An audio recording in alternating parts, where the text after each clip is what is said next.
Mas Lidik, Mas Duduk monggo katur minggah panggung dianti-anti ingkang sami rawuh wonten ing Balai Desa Karanggondang. Yuk, ciri khas Dujo dados.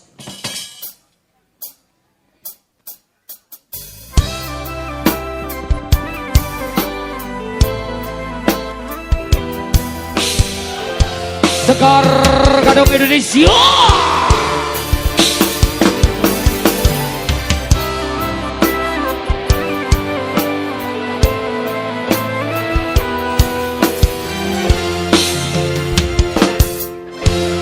Assalamualaikum Mas Tito. Waalaikumsalam warahmatullahi wabarakatuh. Mas Bidik. Sehat ya Pak D. Amin amin amin amin. Alhamdulillah ya. Terwaras sehat dari pun. Bos, jos. Alhamdulillah, barokallah. Alhamdulillah. Pak.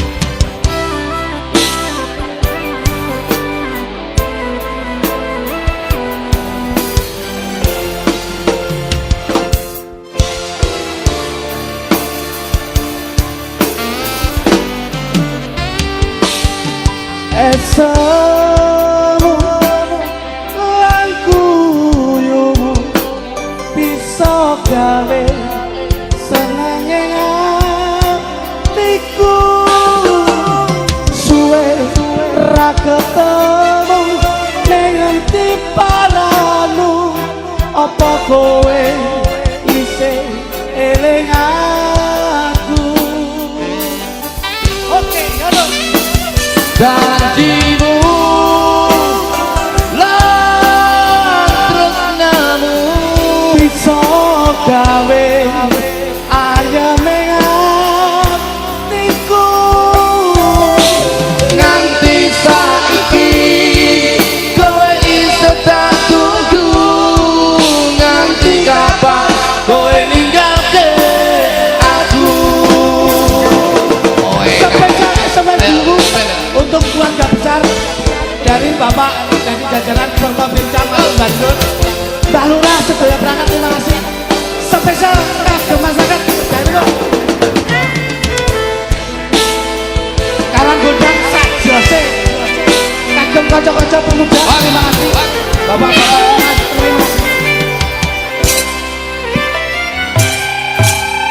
Fotomu ning kamarku ning atiku kaya kowe ning sandingku ngene rasane yen kangen kowe tresnaku ya mung kowe tak kowe nganti selawase bakal bisa lari setemelan genyumu.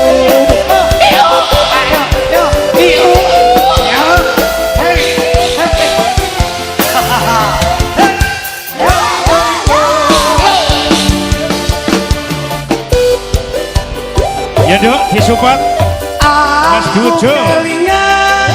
Karo kowe wong ayu najan saiki kowe padha karo aku Neng di panggonmu aku mung ngeling kowe kaya ngene ora bisa tak laleke.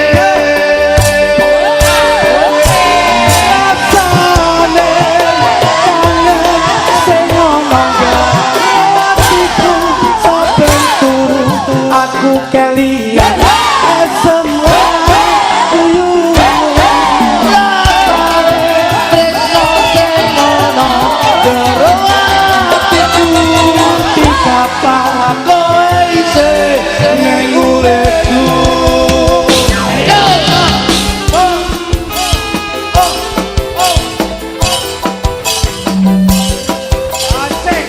Kanca-kanca sekal Gadok Indonesia.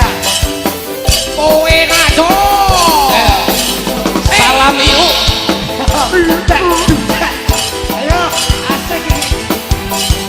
Gadok Jaya masyarakat dari bos. Selamat menikmati. Aku rapi solali esok awan bengi. Aku rapi turu kelingan